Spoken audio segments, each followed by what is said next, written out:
A friend of mine once told me that there's a difference between marketing and branding. And I was like, hey, how these things are the same, Mos? You know what? Similar things are not the same. On today's show, we have Sibongile Mkhize, a marketing, consumer insights, and branding strategist, and more to add to that. And she's going to be telling us more about all things marketing, branding, and consumer insights. My name is Masilu Benjamin Mamanyowa, and welcome to the Mass Talk. Sis Bongs, happy to have you here today. I'm gonna call you Sis Bongs because we have a relationship outside of this show, and I just thought that it was fit to have someone of your caliber just give us insights on our show and also the industry and this conundrum of marketing, advertising for that matter, and branding. You know, the layperson thinks all these things are the same. And the guy handing out pamphlets, he's doing advertising or he's doing branding. But in fact, from what I understand a little bit is that branding is who you are, and marketing is an awareness of who you are. Is my understanding a little bit correct there? I think you are correct in the sense that branding is who you are and marketing is then taking yourself out there to the people who you want to be seen by. Yeah. So that's where and I don't even know if I should say it's a difference or it's all part of a puzzle. You know what I mean? Because every part of the link forms the whole piece. I hear you. Yes. Okay. All right. Yeah. And so you have to. So there's a nice song and dance with these elements. So if you get one right and you get the other wrong, what happens? The thing is, if you get one right, it's like a math. It's a minus and a positive. Sadly, with marketing, if there's a minus and a positive, you will end up at a minus. Net zero, yeah. You see. Yeah. So and maybe if I then bring what I do in context to that. Sure. When you look in the olden days, I'm going to go there. Brands generally just used to think they can tell the consumer. Yes. And then the consumer will do what the brands are saying. Yeah. But obviously times are changing. Consumers are getting exposed to a lot. Therefore, we've seen also a shift in the industry where brands now are starting to want to know what the consumer thinks. Sure. Which is where the consumer insight generation part of the whole process starts. Okay. So you generate the insights, you find out what the consumer feel is missing and what's the gap in their lives. Then the brand has to try and create something that fills that gap in their life for them to see the sales. Sure. If you're going to create something that I don't need, why then do I buy it? You know what I mean? Yeah. And I think that's what I've liked to see. I've liked in terms of change, seeing in the industry that brands thinking we will do this, the consumer must just join. Now the consumer is the important person because at the end of the day, they're the ones that have the gaps. They're the ones that have got the finances. If you are creating something they don't need, you will always end up at a minus. Yeah, sure. And so before we get into those nitty-gritties and technical stuff, who is Sibongile and how do you end up in this field? I'm a lot. Okay, I shouldn't say I'm a lot of things. I'm sounding psychotic. Sure. But I think first and foremost, what truly identifies who I am. Yeah. Before anything else, I'm a child of God. Child of God, Amen. Living God, Jesus Christ, who died on the cross for our sins. Amen. I've had an argument with a lot of people. Before I'm even Sibongile, that's who I am. Sure. Before I'm even black, that's who I am. Thereafter, I become a mother. I become a mother of 5 even. Wow. And a wife. Okay. And what else am I? I think primarily those are the things that define who I am. You know what I mean? I know my family sees it differently because they think work defines who I am. But because of the nature of my job is not a 9 to 5. You could be sitting like this. I could be generating an insight that could help my client. Somebody could be walking on the street. So it almost like my job crosses over, which has got goods and bads. Bad is the fact that you never sort of wind down, relax, and put your mind at ease. The good is that you can always help your client with other insights, even insights they haven't paid for in some cases. And you sound like you know your stuff, you know. I just want to touch on that insights conversation. What is that one insight that you've given to a client that has dramatically changed the trajectory of that client? You don't have to name the client, but what is that one innovation or insight that you've shared? You know what? Now it almost feels like it's so outdated. Sure, there's been so many insights actually. Anyway, it feels outdated. This one that was top of mind, and I think I always like to go with top of mind. Almost like when you are trying to get your brand out there. Yeah. Show the consumer other people that have used your brand and their experience. Oh. Word of mouth is very big. Yeah. And for me, that is something that I think has changed that client's trajectory, because it was a product they were bringing into South Africa, didn't know how to position and all of that. And it was almost like show other South Africans using the product. Yeah. Then they can also relate, because it's somebody I know, somebody using the product. If it's worked for them, it's going to work for me. Yeah. It's called confirmation bias or something? Okay. But it's true what you're saying, you know. I've noticed that we can have all the gadgets and apps in the world. Yeah. Oksalayo, like they used to say. The referral system is the best innovation from, you know, back in the day till now. Yeah. Ultimately, that also speaks to the products that you're giving. They must be of quality. Yeah. For someone to actually say, I vouch for this. Yeah. And I think it's come from, you know, we trust you as a person. Trust, yeah. Because, you know, everybody tries to put their best foot forward. So brands will put their best foot forward and say, oh, we'll do this and give you that and all of that. But if I haven't seen anybody who's had experience with your product, I almost lack that trust of seeing it working or giving me any benefits. Sure. But if I've seen a person who breathes, who lives, and I can relate to, then it gives me a bit of trust that whatever you are selling or giving to me can actually work. And how big of a thing is trust in the marketing, branding, and advertising space? I let me tell you why I asked this. Because there's a lot of mistrust when it comes to advertising, you know. What we see sometimes is not necessarily what we get, you know. Yeah. And so, like, how do you, as spoken word and as Sibongile, like, bridge that gap of trust, you know, so that we get to a place of, okay, it's not far off from what you said it is, but I'll accept it, you know. You know, trial and error. And I always laugh because it somehow feels like it's the things that have always been there that have stood the test of time. Absolutely. Word of mouth, trial and error. Then you almost ask yourself, why then do we do all these other things? You know what I mean? But trial and error is what creates trust, you know, because once I've tried something and I know and I'm convicted that it does what I say it would, then I trust it. You know what I mean? And with COVID and how things are changing in the market, you know, consumers are becoming swayed. Price is now playing a role or whatever. But once you've established the trust with your consumer, consumers are even willing to spend that money, even in the tough times, because I now trust who you are as a brand. Brand can say as much as they want to say, by mouth, by advertising and all of that. But until such time I've tried your product or your service, I really don't have that trust. You see what I mean? So that's why then we go into developing these insights, because as I talk to somebody, I find those nuggets or those words that I give to a brand to say, when you communicate this, you plant that seed of trust in a consumer for them to say, I'll try it. Okay. Let's do a quick exercise. How do we make our viewers trust the Maz Talk? How you make your viewers trust the Maz Talk? Firstly, aesthetics are everything. I've said this to you before. When there's a lot of content out there, particularly online. You know what I mean? You don't want somebody coming to your channel and not seeing something that they like, because it's all about the eye. You know what I mean? First and foremost, you have to create an eye. When I tune into your channel, there must be something that makes me want to be there. Okay. All right.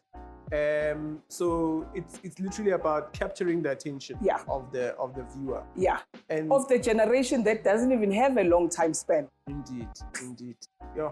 And it's scary because everything is wired around that short attention span. Yeah. With that said, let's go for a short break, and we'll be back with more consumer insights with Sibongile Mkhize. Organize your cut stuff, put together like that. A recipe is a guideline, and we cook from the heart. So if you start teaching kids, okay, follow this recipe, do this, in a case where they have to express themselves, you want them to be more creative. You want to see how far they could push the envelope as well. I wanted to just see, okay, where they are in terms of creativity and also in terms of cooking. I mean, these guys love cooking, but obviously I want to see their skill. Are they learning anything? Are they remembering what I'm teaching them? So that's the goal, which is obviously getting to see if they learn what we teach them, getting to see if they can push the envelope of imagination in terms of the kitchen. Can they actually create something unique, something they can call theirs? And I was quite proud today to see the dishes they put out. So it's a good initiative what we're doing here. This is a coffee mug from Hired Gun. And welcome back to the break. That's just a reminder, guys, that we are shooting from Hired Gun Coffee Shop in Maboneng. Please do join the guys here. Fantastic people. Last week I had Lennox on the show, the co-founder of Hired Gun. Very warm people, as warm and as delicious as their coffee. We're gonna get back into the conversation with Sibongile. So you were giving us, a synopsis of the space that you operate in, and one of the things that you touched on is the trust aspect, and that segues very nicely into what this platform is powered by, Fungit, and essentially it's a platform that is making trust tangible. And in your line of work, in your space, and even in your personal life, have you found a situation where an app like Fungit could have actually helped you? Do you have any story maybe that you would want to share with us? You know what? I have a lot of stories. Maybe let me just give you a quick background into. And I think maybe this is a passion of mine.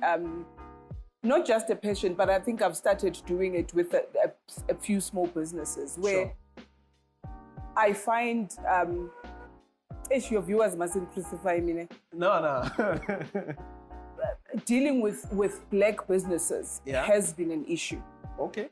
Because the level of trust you have is you almost have to monitor your supplier. And business, we all know how business is like. You are as good as your last job. But I do find that when you work, and let me not sugarcoat all Black businesses, because I know Black businesses who just, you know what I mean? When I talk Black excellence, they personify it. And I know a lot of that. But it's that kind of thing where I'm just thinking now about the time when we were getting married and we had paid, Shane, man, I hope he doesn't see this because eventually he did a good job. But anyway, we paid him the deposit, right, towards what we wanted in terms of the decor and everything. And he went missing. He went missing. I think 2 or 3 weeks before, like we had to take people, looking at houses and whatever. And that's when I just felt like, you know what, how I wish there was somebody who was a middleman who would have monitored the whole transaction. As in, they hold my deposit, he gives me the service, and then we exchange when the time is right. Absolutely. And on the contrary, I've had Black suppliers who are excellent Black suppliers who've come, provided the service. Once they were done, the customer goes missing with their money. Ooh. You see, so it really, I like this platform because it works in both ways to give the supplier and the customer that peace of mind of saying, I will provide the service, I'll get my money, and I will book a supplier and pay the deposit and I'll get the service that I want. Because it's a very, very fine line. It's not only suppliers, customers also can be a bit shady. Somebody will come, they do all the work, then when it's time to pay, you come and you say, nekisarata, ukentse the sofa tse gold, and I wanted gold and white because people don't want to pay. Yeah. So a platform like that, to be honest, I think the timing is right. Sure. It's really needed in the market, especially because of the amount of fraud that we are seeing. See, Yes. somebody can even send you a proof of payment when you realize it's not even a real one. So Yeah. for me, a platform like that is absolutely on point. It's innovative, it's modern, it's something that's needed in this particular space. No, absolutely. I mean, more recently in the news, someone sent a letter from the magistrate that actually did not arrive. You know what I mean? So it's very important. I think technology used correctly really does bring about, like the proper way to do business, to bridge those gaps. So it's not all doom and gloom for businesses, and particularly Black businesses, right? Yeah. And in that same vein, have you done work with, let's call it small, medium enterprises that are owned by Black individuals? And what are you seeing? What's happening out there? Because that's also where we are kind of playing at right now, where we want to collaborate amongst ourselves, and not just limited to ourselves, but you start at home, as it were. But just to get a sort of insight from you, what is that industry like, or rather that space like, and what are the innovations that you've created there? Also, I think we need to also understand that this running of businesses for us is new. We almost like the mold breakers. This generation particularly, we are the mold breakers into running our own businesses. Yeah. Very few of our parents ran their own businesses. So we are like the generation that's breaking into owning our businesses. So a lot of what we are doing is trial and error. Sure. But also what I'm seeing is that people start their own businesses with a very is false perspective a correct English? But anyway, it's a Saturday, so that's my English. I'm a marketer, so I can create my own language. Sure. So as small businesses, we create that illusion that I'm living large, you know what I mean? And then we get people jumping into here to realize that actually what I saw is not what it is. Yeah. And that's when then you start finding people, frauding people and all of that. You know what I mean? It's because we are not getting the right information of what it is to be a small, medium enterprise. It's hard being a small, medium enterprise because there's the issue of capital. I talk a lot, I do a lot of finance work with small businesses. It's not easy for us to go to the bank and say, I need a loan. First and foremost, maybe you're not even owning a car and all of that. So there are those struggles as well where money is an issue for you to run your business and be able to do what you need to do. And I want to move it beyond capital because people think once you've got the capital, you've almost got it set. Yeah, it's like a silver bullet. Exactly. And it's not even that, but it's knowing how to manage that capital. Yeah. It's knowing how you need the skills because when you're running a small business, it is a company. You need your HRs, people that will help you interview, people that will manage your payrolls. You need all kinds of elements, the right ways to run a business. And when you're running a small business, you don't have the funds to actually do those things. One thing I'm finding, we are becoming jack of all trades. I'm not even gonna carry on because I don't know if we are mastering all of it. You know what I mean? But also another thing that we run our businesses with the mentality of poverty and lack. Okay. So you don't start your business professionally. We wing it, it's wing it, you know what I mean? We don't start it as a professional business.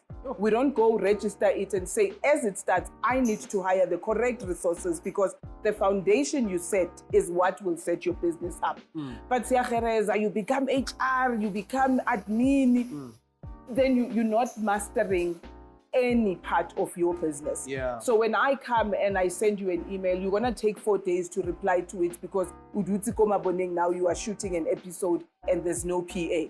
Do you know what I mean? And Shots then when fired. I come, sorry, Kiki hired gun. It's a hired gun, sorry. The gun is hired, as is. You know what I mean? And it's because we run our businesses with that poverty mentality. It's like, am I ever gonna get that? You know what I mean? Yeah. And we forget when we see all of the big millionaires and whatever, they start things correctly, register your business, hire the correct resources for your businesses, Yeah. then even when you are looking for the money and the capital, you know you are looking money and the capital to sustain Yeah. this wholesome foundation that you've started. Let me throw a spanner in the works there, right? The argument is that I don't have the money to hire. But you said something very interesting to me before our conversation. You said it's about collaboration, you know? There are those low-hanging fruits that are there, you know? And I think a lot of people miss that aspect. When you're small, you actually have an advantage because there are other people in your space that you can work with, and you guys can grow together, you know? So yeah, I think that's quite important in this space, working together. Just as we are working together. On that note, we are going to listen to our Fungit friend just to remind us of what Fungit is all about.